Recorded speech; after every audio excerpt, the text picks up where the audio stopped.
Après le monument que nous ont offert Dominic Thiem et Rafael Nadal, est-ce que Novak Djokovic et Daniil Medvedev vont faire de même? On va analyser un petit peu cette rencontre et surtout dans cette vidéo, je vais te donner mon pronostic et t'expliquer pourquoi le Russe est un match-up compliqué pour le Serbe. Jingle!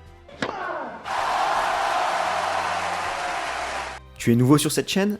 Pour ne rien manquer de l'actualité tennis, abonne-toi et active les notifications en cliquant sur la petite cloche. Le contenu te plaît? Fais-le nous savoir en mettant un pouce bleu.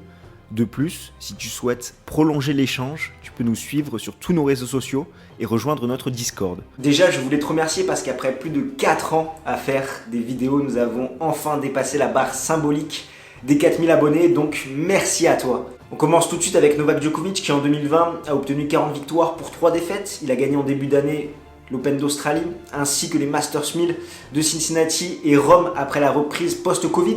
J'aimerais d'ailleurs un petit peu plus approfondir son niveau de jeu depuis la reprise. C'est vrai que dans les faits, il a gagné 2 Masters 1000, atteint la finale à Roland-Garros et a conservé sa place de numéro 1 mondial pour une 6e fois en fin d'année. Mais si on creuse un petit peu plus, on constate que son niveau est un petit peu en trompe-l'œil. Il a eu des matchs compliqués contre Bautista Agut et Raonic à Cincinnati. Il s'est pris une déculottée en finale à Roland-Garros. Et après, si on reprend son parcours de Rome, on voit que contre des joueurs comme Krajinovic, Casper Ruud ou encore Kopfer, il n'a pas été irréprochable. Il s'est montré clutch, réaliste au moment important pour faire la différence. Mais son niveau de jeu finalement est un petit peu en dessous de ce qu'il a pu montrer en début d'année, notamment à l'Open d'Australie et Dubaï. Je pense qu'en début d'année, il avait vraiment un objectif clair. C'était une année olympique. Il voulait s'imposer pour ces JO. Et là, peut-être qu'après cette coupure, ça a un petit peu baissé en termes de motivation. Et encore une fois, ses résultats sont exceptionnels. Mais son niveau de jeu l'est un petit peu moins, je trouve. Si on reprend son premier match à Londres, Novak Djokovic s'est imposé facilement 6-3, 6-2 contre Diego Schwartzman. Et je pense que c'est l'une de ses meilleures prestations depuis la reprise post-Covid. Comme Rublev, Diego Schwartzman était nerveux pour son entrée dans le tournoi des maîtres, mais je pense qu'il était plus proche de son meilleur niveau que l'a été le Russe contre Rafael Nadal. Au niveau du match, on a eu un Novak Djokovic très solide à l'échange qui a fait très mal avec ses coups courts croisés et également à la relance sur les secondes adverses. L'Argentin a inscrit seulement 35% de points derrière son deuxième service et c'est également ce qui a fait la différence côté Novak Djokovic. Je rappelle que depuis la reprise en août, le Serbe peine avec ses deuxièmes services. Il peine à trouver justement le bon équilibre entre agressivité et sécurité. Et là, vraiment, il s'est montré à la hauteur. Il a su corriger le tir, notamment en remportant 65% des points derrière sa seconde balle. Et ce n'est pas anodin contre un relanceur de la trempe de Diego Schwartzman. La question maintenant, c'est de savoir si le Serbe va réussir à rééditer une telle performance contre un joueur plus complet qui sert mieux, comme Daniil Medvedev ou Alexander Zverev.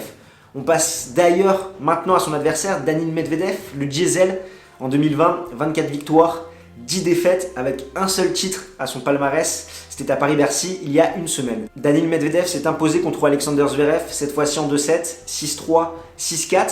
C'est pourtant l'Allemand qui a pris le meilleur départ où il a commencé vraiment à très bien jouer en breakant d'entrée son adversaire en menant 30-0 sur son engagement avant de se crisper et de dérégler la machine au service où là on a pu revoir ces grosses lacunes qu'il avait sur seconde balle qui avaient un petit peu disparu sur cette tournée indoor notamment avec ses 2 titres à Cologne et son beau parcours à Paris-Bercy, mais là seulement 25% de réussite derrière sa seconde balle. Il y a eu de longs échanges dans cette rencontre, également beaucoup de nervosité de la part de Daniil Medvedev, qui, je le rappelle, avait un bilan vierge aux ATP Finals, 3 matchs l'an dernier, 3 défaites. Donc ça explique un petit peu pourquoi on a eu un Russe un petit peu timoré sur certains points. Mais c'est vraiment lui qui a su être le plus régulier et qui a su prendre le meilleur sur son adversaire qui s'est montré beaucoup trop passif. Et c'est pourquoi je pense que cette victoire peut lui faire vraiment du bien pour se lancer pleinement dans ce tournoi des maîtres. Au niveau des face-à-face, Novak Djokovic mène 4-2 contre Daniil Medvedev et 2-1 sur dur. Mais à chaque fois, ça a été des rencontres très accrochées. On arrive maintenant à la question de savoir pourquoi Daniil Medvedev est-il un match-up compliqué pour Novak Djokovic, comme peut l'être Gilles Simon ou Roberto Bautista Agut. Pour répondre à cette question, je pense qu'il est important de rappeler les qualités du Serbe.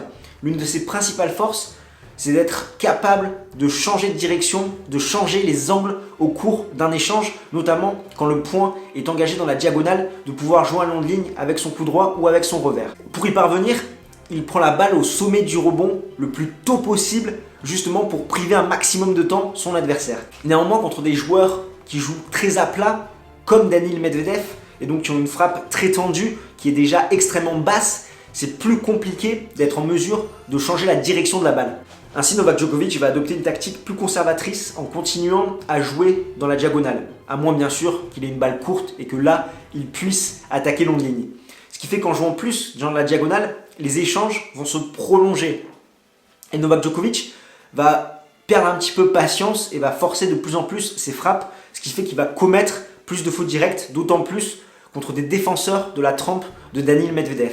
On peut également rajouter à cela que le Serbe, contre ce type de joueur, a tendance à jouer des balles un petit peu plus neutres, plus proches du centre, là où d'habitude, il joue très long, très profond pour être en mesure de dicter l'échange.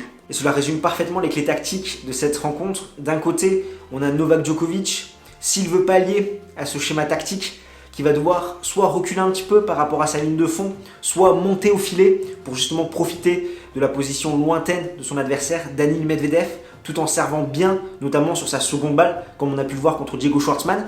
Quant à lui, Daniil Medvedev va devoir remporter la diagonale revers et exceller au service. On se rappelle notamment de sa performance à Cincinnati, où ses deuxièmes balles faisaient office de première balle. Au niveau du pronostic, c'est pas facile. D'un côté, on a Daniil Medvedev qui, je pense, s'est libéré suite à cette victoire en 2-7 contre Alexander Zverev.